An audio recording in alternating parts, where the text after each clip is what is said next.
Market లో invest చేసి మీ డబ్బులు డబుల్ చేసుకోవాలనుకుంటున్నారా? సుందరరామిరెడ్డి గారి లైవ్ సెమినార్ కి అటెండ్ అవ్వండి.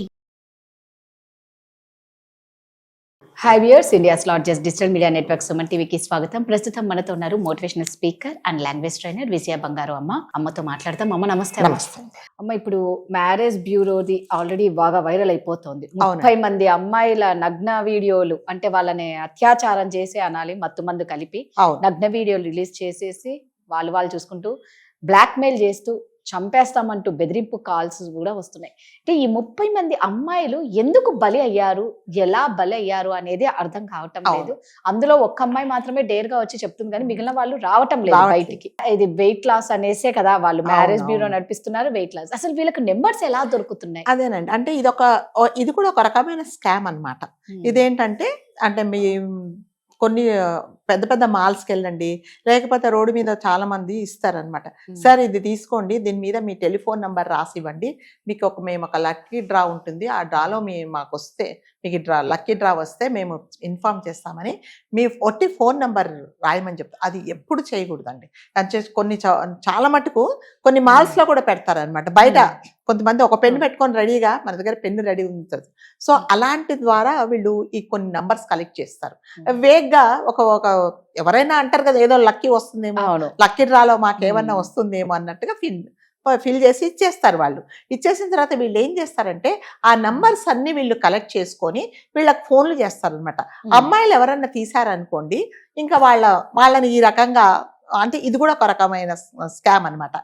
వేధించడము, అంటే కొంతమంది ఏంటంటే వీళ్ళకి ఏంటంటే అమ్మాయిలను మోసం చేయడం అనేది ఒక ఎయిమ్ ఉంటుంది కాబట్టి, అంటే వాళ్ళకి ఇష్టం వచ్చినట్టు మాట్లాడడము, అమ్మాయిలు కూడా కొన్ని పరిస్థితులలో వాళ్ళతో స్నేహం చేయడము, వాళ్ళు ఇచ్చిన చనువుతో వీళ్ళు అంటే వద్దన్నా కూడా వీళ్ళ రూమ్లకు వెళ్ళడము, ఆఫీసులకు వెళ్ళడము, ఇది జరుగుతుంటుంది. అంటే కొన్ని పరిస్థితులలో అమ్మాయిలు కూడా వద్దు అంటే వద్దన్నట్టుగానే ఉండాలండి. ఇప్పుడు ఈ విషయంలో జరిగింది ఏంటంటే, ఈ తల్లి కూతురు ఒక రోజు రోడ్డు మీదకి వెళ్తూ ఉంటే ఎవరో వచ్చారు, ఇట్లా మేము మ్యారేజ్ బ్యూరో నడుపుతున్నాము, మేము మ్యారేజెస్ అన్ని ఫిక్స్ చేస్తాము, మీ మదర్ చాలా లావుగా ఉన్నారు, వెయిట్ రిడక్షన్ చేయిస్తాము, మా దగ్గర ట్రీట్మెంట్ ఉంటుందంటే, ఆ అమ్మాయి చెప్పింది, మా అమ్మగారికి ఏం పర్వాలేదండి, మేము ఇలాగే ఉంటాము, తనకు వెయిట్ తగ్గాల్సిన అవసరం లేదు అని చెప్పింది.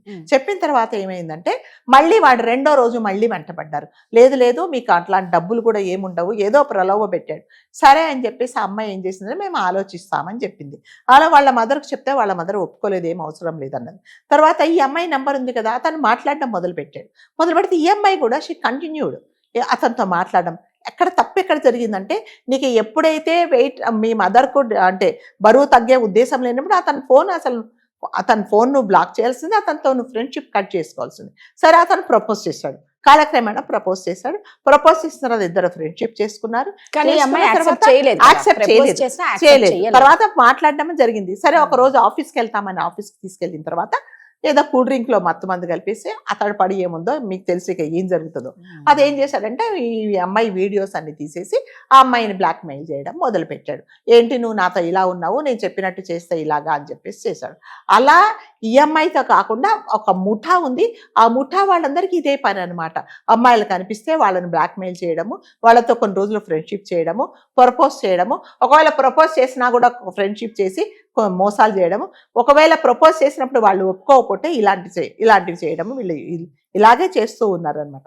సరే, ఈ అమ్మాయి ఏం చేసి ఇంతమంది బాధితులలో ఈ అమ్మాయి ఒకటి ధైర్యంగా వెళ్ళి పోలీస్ స్టేషన్లో కంప్లైంట్ ఇచ్చింది.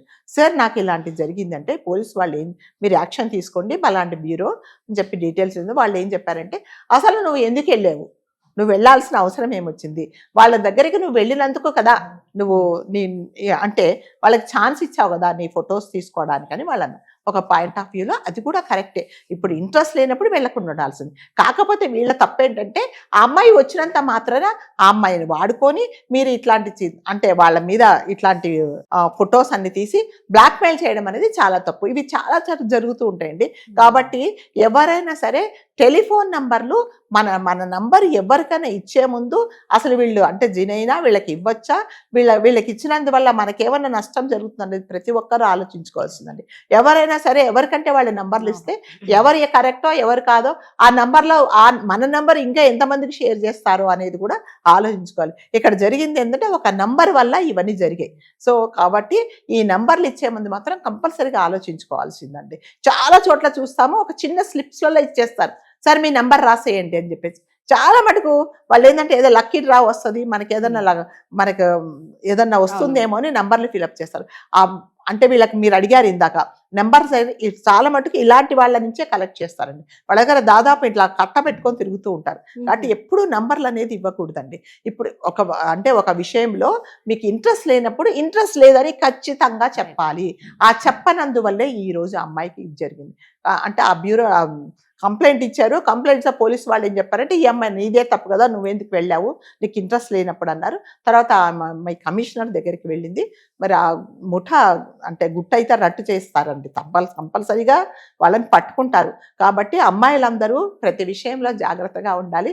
మీ నెంబర్ ఎవరికైనా షేర్ చేసే ముందు కంపల్సరిగా మీరు కనుక్కోండి, ఈ నెంబర్ ఇచ్చినందువల్ల నాకు అంటే ఫ్యూచర్లో ఏమన్నా నాకు ఇబ్బంది కలుగుతాయా అనేది కంపల్సరిగా ఆలోచించుకోవాలండి. ఇంట్లో వాళ్ళనే నమ్మలేని రోజులండి ఇది. ఇంకా బయట వాళ్ళని నమ్మి వెళ్ళడం అంటే మన జాగ్రత్తలో మనం ఉండాలి. అంటే మీ నంబరు మీరు నా నంబర్ అడిగితే నేను మీకే ఇచ్చాను, కానీ మీరు ఎంతమందికి ఆ నెంబర్ షేర్ చేస్తారో అనేది అది తెలియదు. ఎప్పుడైనానండి అంటే ఒక ఎథిక్స్ ఏంటంటే నా నంబరు మీ దగ్గర ఉంటే ఎవరైనా అడిగినప్పుడు జనరల్ గా మీరు ఏం చేస్తారంటే మేడం మీ నంబర్ పలాని వాళ్ళు అడుగుతున్నారు, నేను షేర్ చేయను అని తర్వాత ఇస్తారు. కానీ ఇప్పుడు అలా కొంతమంది అలా అడగట్లేదు అండి, అడగంగానే ఇచ్చేస్తున్నారు.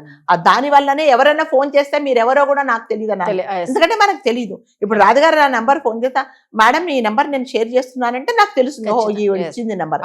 అలా జరగట్లేదు. కాబట్టి మన నంబరు మన పర్సనల్ గా ఏదైనా షేర్ చేసుకున్నప్పుడు కంపల్సరీగా ఇది అంటే దీనివల్ల మనకు ఉపయోగమా, వాళ్ళకి ఇచ్చినందువల్ల మనకేమన్నా హాని జరుగుతుందని కంపల్సరీగా ఆలోచించుకోవాలి. కాస్త అలర్ట్ గా ఉండండి. అలర్ట్ గా ఉంటే మనం ఇలాంటి వాటి నుంచి బయటపడవచ్చు, మనకు జరగవు కూడా అలాంటి అన్యాయం. Thank you.